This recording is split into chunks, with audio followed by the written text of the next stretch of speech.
Do one I wrote here. I wrote this song the first time I was here, sitting here waiting for sound check. Oh, awesome. It's called Gypsy Soul.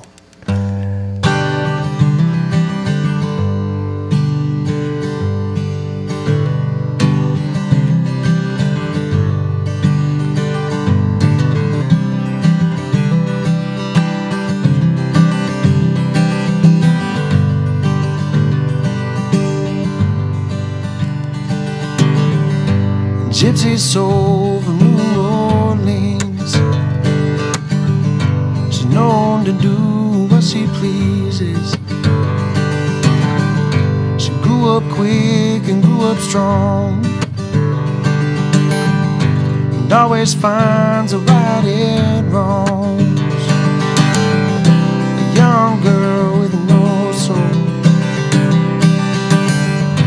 forced to leave the hard road.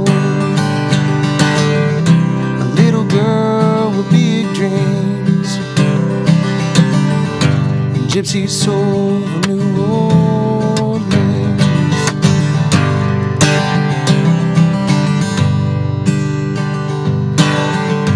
Gypsy soul from New Orleans.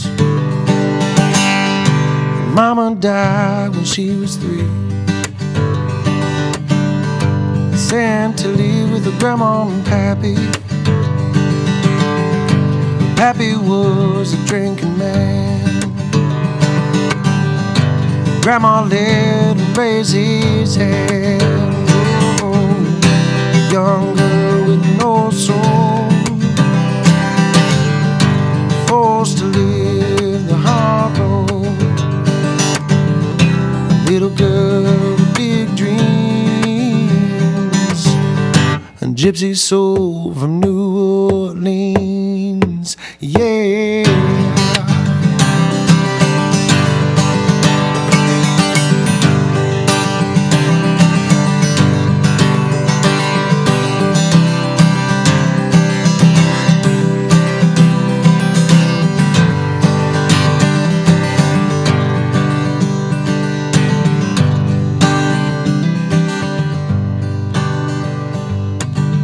She made it out of that place,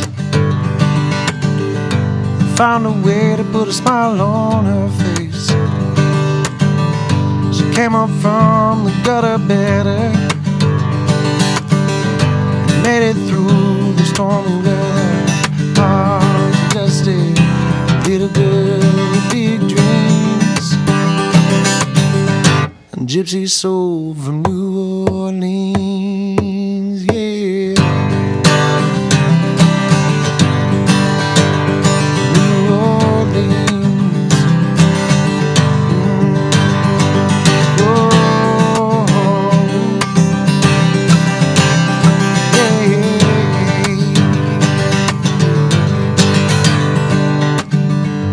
Gypsy soul from New Orleans,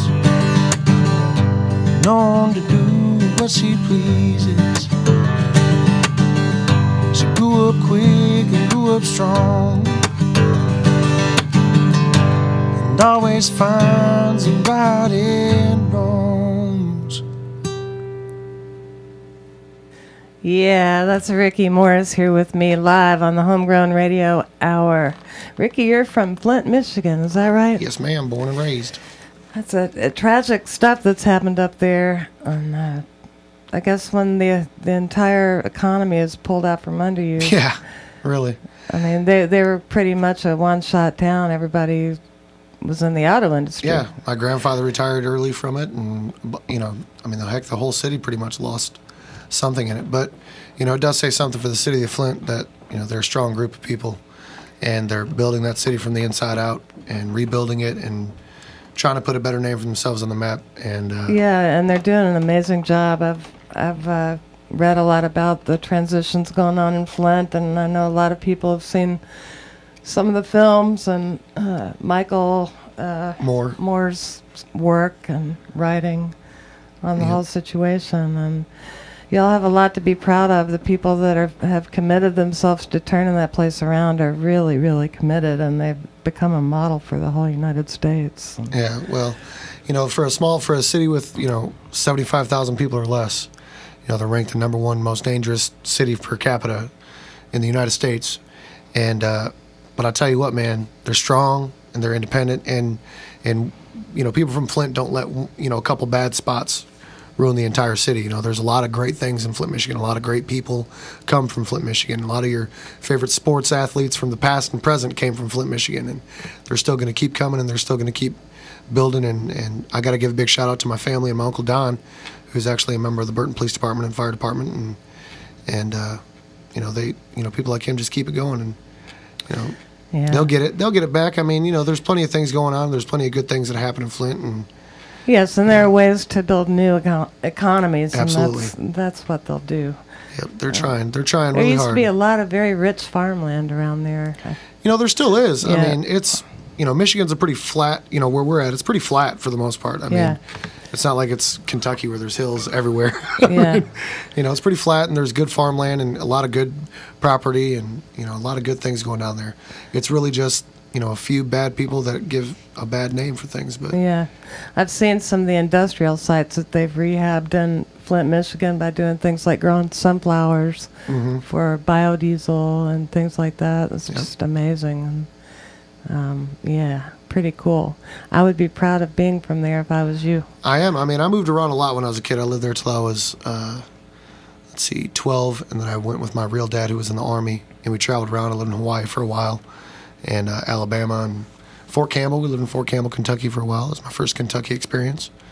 And then I graduated from Mount Morse High School back in Flint when I left, went back with my mother.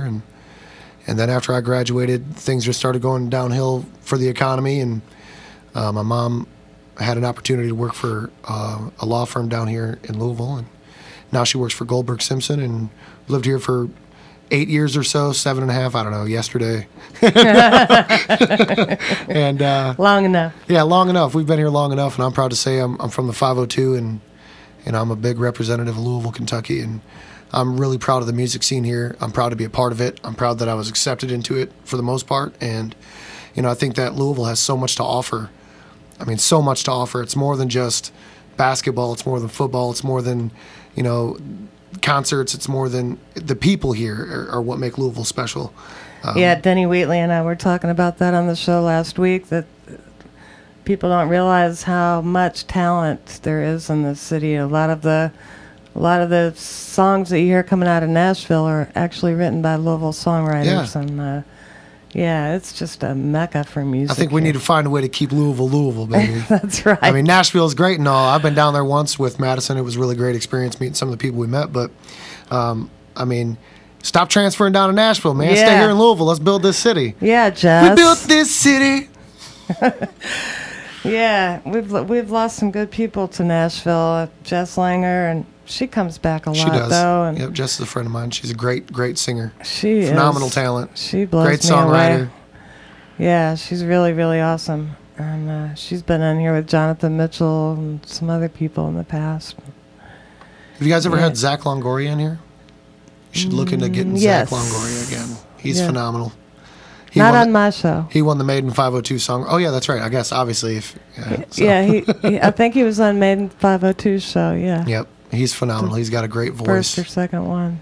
He's a good guy. He's been a friend of mine for quite a while now. He was one of the his father was friends of my parents when we first moved here to Louisville, Kentucky. So it was really nice. My mom used to work for his dad. And Wow. great people, and I was around Zach when he first started playing music, and to see where he started, back when I just had a guitar, to where he is now, and how we can, we've been a part of things together, and it's just really cool how things come full circle, Now he gets a record He got a- contract he got a- or a studio time. He out got of studio that? time, and I believe there was a 1-year contract with Glass Tank Productions.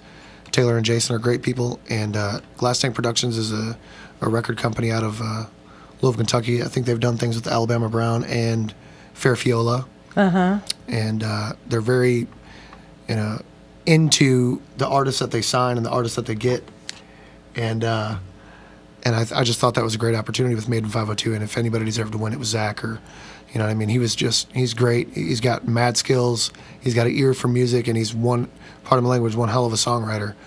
I mean, he's got some songs that are still stuck in my head today. So. Wow, I'm going to have to check him out. I'll have to listen to that show. I haven't heard it yet.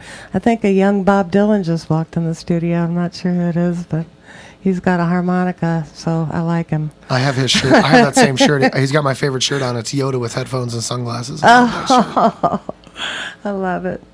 Well, Ricky Morse, you are phenomenal, and if you wouldn't mind playing another couple tunes for us, it would make me very happy. Well, I'm going to sing a cover at this time, if that's okay. I'd like to do a couple covers, if that's sure, okay. Please.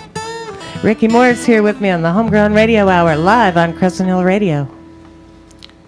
This is my absolute favorite cover of all time. I was going to do another one, but I got to give props to Mr. B.B. King, who is incomparable by all measures. And this is the best I can do on it. So this is B.B. King's Thrill Is Gone.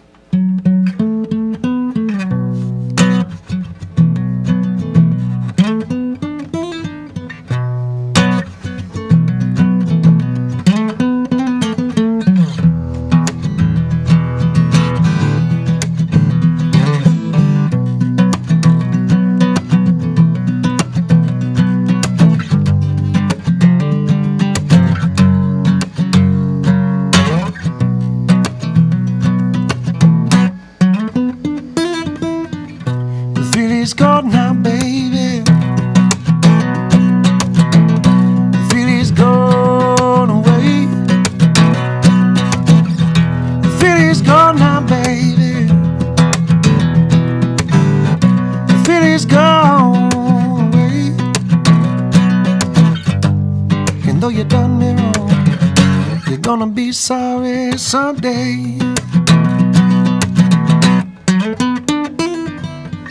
The feeling's gone now, baby. The feeling's gone for me. The feeling's gone now, baby. The feeling's gone from me. And yeah, you walked out my door. So lonely I'll be. The feeling's gone now, baby. The feeling's gone for good. The feeling's gone now, baby. The feeling's gone for good. Yeah, I moved on like a good man should.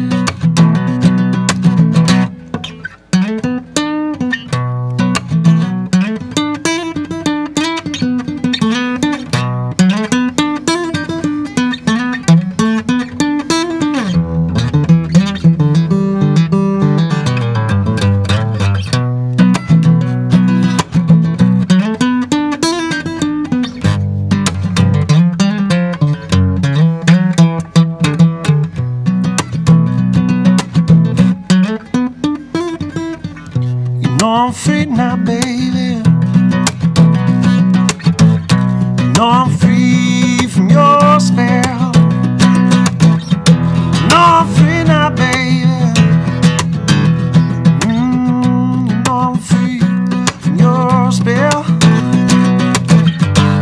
And all I can do now is to wish you well.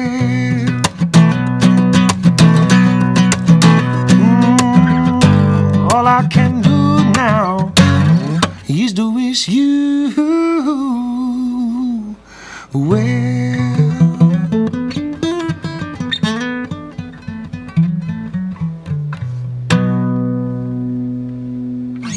Yeah, that is a great rendition of that song. I love it. And I love the way you play the guitar. If you've ever seen Ricky, you may have noticed he doesn't even use a pick on an electric guitar. Not that I saw. I don't. I've tried to use a pick, but I don't possess the talents that it takes to use a pick and still be able to accurately hit and get the sound that you want. And I guess the sound. I mean, some people don't like the sound. Well, I don't play with a bass player, even with a band either.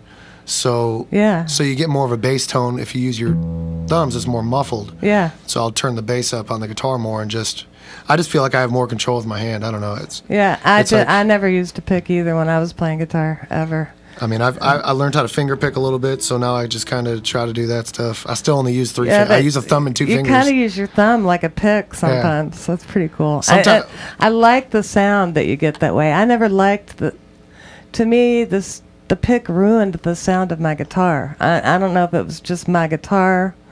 I just did not like the Ronnie sound. Duckworth will tell you. There's other people that'll tell you, they'll be like, it's all about how you control your guitar. Well, I don't have that control because it's the same thing. When I use a pick, I get more of this scrapey kind of like I'm just banging away at it. And with my thumb, or with my hand open, I feel like I just have more control over it.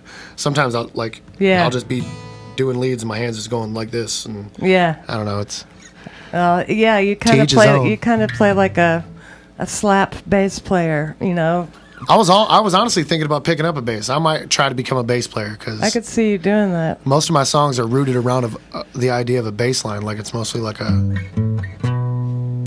chord progression, and then I don't know. I love music, but Hubert Sumlin was a guitar player for Howlin' Wolf and Muddy Waters for many years. Well, Howlin' Wolf mostly, but had a stint with Muddy Waters. But he said he actually found his sound when he stopped playing with a pick. Interesting. So if you've liked anything by Howlin' Wolf or any of the times that Muddy had him as his guitarist and you really enjoy that guitar sound, he never did it with a pick either. So I look up to that kind of stuff. I don't know. I just like it, man. I mean, I don't think Willie Nelson uses a pick either. There's a lot of people that use those, like they have those thumb picks. You know, the ones that attach your thumb. I tried one of those once too, but I broke it the first day. Yeah, I bought a plastic one. I used to finger pick with those things, and I just like, why? I still think it's funny for me to have a conversation about musical choices, like what to use and what not to use, and because I have no idea. Like, does it affect your sound? And I'm like, I don't even know. I mean, if the guitar's in tune and I'm happy with it. My uncle gave me my first guitar when I was 15, and it was what was it? Started with the H. Okay, it wasn't a harmony. No, it wasn't a harmony. It was something else. It was. I can't remember, but this thing was so old, the strings were like a half-inch off the fretboard down towards the hole. So he gave it to me, and he said, if you can learn how to play guitar in this, and you can play anything. You can play any guitar. So I took that as a challenge and learned how to play 3 chords, and then thought I was the greatest and never touched it again for 15 years, and then and then now here I am. So, but I just, man, I don't know, man. There's something about music, like sometimes it sounds like a broken record, but I'm taking a little bit from Jimmy by saying this, but I mean, there's no other musician that said it better than that. Like, we as musicians have an opportunity to transcend time. We can take somebody on a journey that's right. that nobody else can take. Like, we have the ability to speak through music to people. You know what I mean? For your happiest moment or your saddest moment or whatever that may be, there's a song that goes with it. My goal is just to find a way to be part of that soundtrack. Yes, and some music is truly timeless. I mean, think about it, Bach. Well, I mean, just think about anybody. Look, Beethoven. I mean, like for our generation now or for the younger generation that are coming up, like they're just now finding out about Janis Joplin and Jimi Hendrix, and it's not just somebody wearing a T-shirt that says, "Oh, this is cool." Like, I actually seen somebody with a Jimi Hendrix picture that said Bob Marley over top of it, But the bottom line is, music it's forever. It's what, like, the thing that when the computers crash and things don't work no more, man, people like Matt Anthony and Matt Anthony's record shop are going to save the day because music lives forever. Yeah. So that's true. That's very true. I'm like I'm a name dropping G. It's all good. We like giving shout outs to folks around here, and Matt Anthony. Wow, what a great record shop that is. Yes, he's just a great guy. He was one of the judges for Maiden 502, and he was a pleasure to talk to. And just all the judges that were part of it, Leanne Yost, and just everybody. I mean, Big Papa Stampley, Taylor. I mean, all the guest judges that came in throughout the competition. They all weren't just there because they had to be there. They were there to help each musician, and they were open to questions and communicating, how you can get better and what you can do to do this. And they were paying it forward. I mean, they had a lot of help too. Leanne Yost would be the first one to tell you stories about working with Tim Krekel and how he helped her out when she gets stuck. I wish I'd have got to meet Tim Krekel, man. I've heard so many of the people that I know talk about him. So many musicians. He's just he's timeless. He'll never go away. Yeah. I found the only reason why I know about him is because I've looked up some videos on him and heard a lot of the more prominent, local artists speak of him before. And, I took it upon myself. I was like, well, I need to find out who Mr. Tim Crickle is. And, yeah. I wish I'd have been able to meet him. So. Yeah, I'm really glad he never moved to Nashville.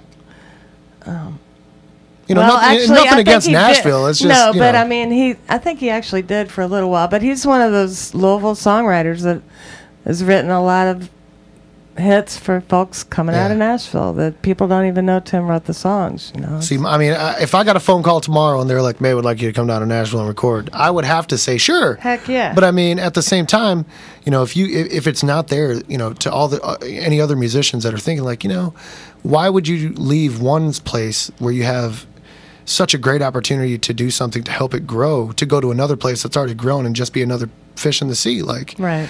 I mean, we have an opportunity as musicians and artists here in Louisville to make this place huge. Yeah. Huge. Let's not make it too huge. No, we just want to be. Why can't this be Music City too? Well, I think in a way it is. There's a couple other places. Austin, Texas. Somebody said Omaha. Omaha's similar. picking up. I did not know that. That's wild. I know. St. Paul, Minnesota. Oklahoma's picking up. A lot of people from Tulsa. There's a big Tulsa and Oklahoma music scene now too. That's awesome. Kansas City. There's always been an incredible music scene. Still is. Oh, we're not alone in this, but I swear, I think it's kind of unusual. I just, I think that everything happens for a reason, and it's weird that, 5 years ago, 6 years ago when I was down here, there was music, but there wasn't nearly what you see now. Now there's so many places to play, there's so many opportunities to go out there and do things, and so many bars are, if you go down to St. Matthews where I used to live, you can play anywhere, man. Molly Malone's, Gersel's, Tin Roof, Mellow Mushroom, Diamonds. Yeah, a lot of the restaurants are finally realizing that musicians can help their business, and they're stepping out of the box. And let me just say this to bar owners: musicians are not napkins that you can just throw away and replenish by the lowest cost necessary. I mean, I'm a fan. I play for anything. I don't care. I'll play for free. I'll play to pay my bills. I mean, obviously I have to pay my bills, but I chose to do music because I like to do music. And if I have an opportunity to do something for free to get my name out there, that's amazing. But if a bar is asking you to play for 4 hours, let's step up the game and help the artist promote. Not every artist that there's so many great musicians out there that can't bring a crowd of people because they're new. People like me, I play, 2 or 3 times a week sometimes. So it's not like I can just bring the same people over and over again. And we want to play these bars. We want to help you out. We want to play at these bars and get exposure and meet people. And we'll work with you. But there's a lot of bars and a lot of places that feel like, oh, well, you're a dime a dozen. Well, not everybody is a dime a dozen. That's right. Yeah, and but I see more and more places willing to take a risk on folks that don't have a name yet. That's what I'm saying. They're stepping up now. Yeah, Dillinger's was huge. Dillinger's was one of the first big shows that I had. Yeah. I got to play with Jason and the Punknecks. Got my Jason and the Punknecks shirt on right now. Yeah. And that was just phenomenal. They're a rockabilly punk band. But Dillinger's, if you've never been there in New Albany, is in the old First National Bank, or the First Bank of New Albany. Yeah. And it's right next to the Irish Exit. And it's a fantastic venue. And Jamie Innes and Dave alternate. I think it's both of them alternate. But from Deadbird Studios, they do the sound there. So if you really want to go somewhere where you're gonna have outstanding sound and great, like Dillinger's and all the new vintage showcases, Zazu's and wherever it may be, they're full of great sounds, great acts. And if it wasn't for those people putting on shows and cards with such great artists, that helps more than anybody could ever realize. So I hope to see some people on the 5th. Yeah. The 5th is Dillinger's. Yes, ma'am. And Wicks is Saturday. Wicks in the Highlands. Wicks in the Highlands. And then you've got a compilation record that you're going to be on too, and there's a CD release party for that coming up. Yes, it was done by Nathan Strange and Apartment 4 Studios right here in Louisville, and you can find them on Facebook. And this is the second annual compilation that he did, and he went through and found local artists and some other bigger artists and had them donate a song to the track, and the profits go to Seedleaf. It's a great nonprofit organization. You can look it up on the interwebs. Seedleaf, SEEDLEAF, all one word. And I was really honored to be tapped on it, and I did Searching for a Feeling on the album. Awesome. And it will be released it's actually on the internet right now. You can download it. You can download each individual song for $1, or you can download the whole album. I believe it's 10.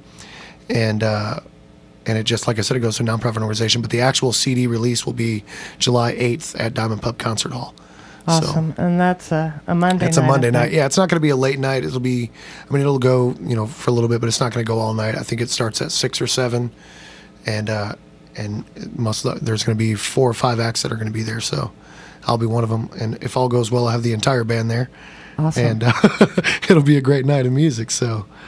And then that following Tuesday, I play at Diamonds in St. Matthews. So I play there every other Tuesday. Great. Every other Tuesday. But man, I try to play anywhere I can and do what I can to play music. And I can't thank Crescent Hill Radio enough for giving me an opportunity, and you, Christy, for giving me an opportunity and let me do this. This right here is bigger than a show. Well, we appreciate you, and we obviously we really appreciate the talent here. We wouldn't be doing this, and. We've got a lot to work with. Yeah. A whole lot to work with. And I feel blessed that you reached out to me on Friday and I got you on the show this quick. Well, I'm glad we both had it open. So. Yeah. It's unusual for me to have an opening like that. So, yeah, we were both lucky, let's say. It's fate. It was meant to be, Christy. It's fate. Well, we've got a few minutes left, and I'd sure love to hear that other tune you were going to play. I'm gonna do it. I gotta tune this down to a drop D. This is actually a Chris Whitley song that was covered by Joe Bonamassa, and then this is me covering Joe Bonamassa covering Chris Whitley. So it's a cover of a cover of a cover, and I hope you guys like it. I know we will. Ricky Morse here with me on the Homegrown Radio Hour on Crescent Hill Radio. Ooh, that's not it. I'm just kidding with you guys. I heard something that was a little off.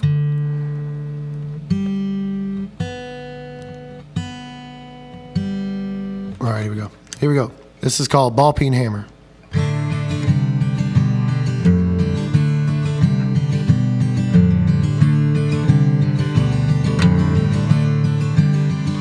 Well, I'm gonna go there. I'm gonna climb. I don't know about no law. I don't see no crime. Ain't no reason. Ain't no rest. I wanna get down to the water and get undressed, but I can't stand it. I can't stand it. I can't wait to see them walls falling down.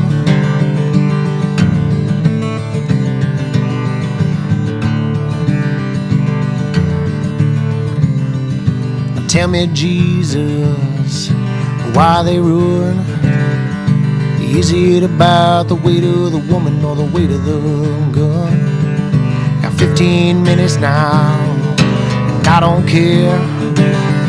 I'm gonna take it all for granted when I get there. 'Cause I can't stand it. I can't stand it. I can't wait to see them walls falling down. Can't stand it. I can't stand it. I can't wait to see the walls falling down.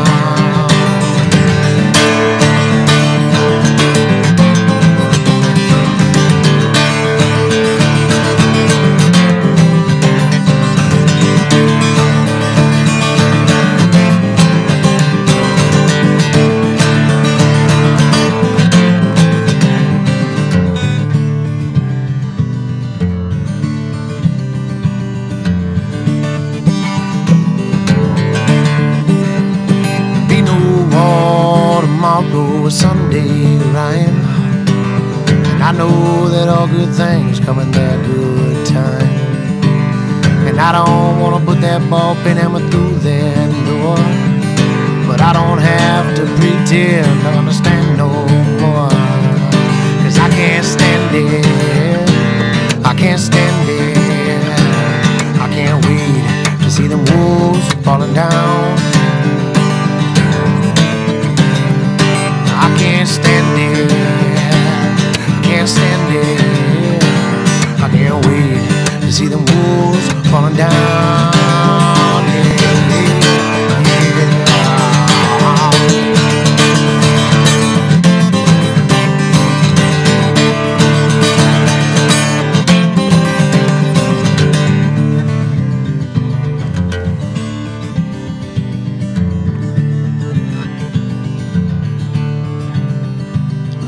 stand it, can't stand it.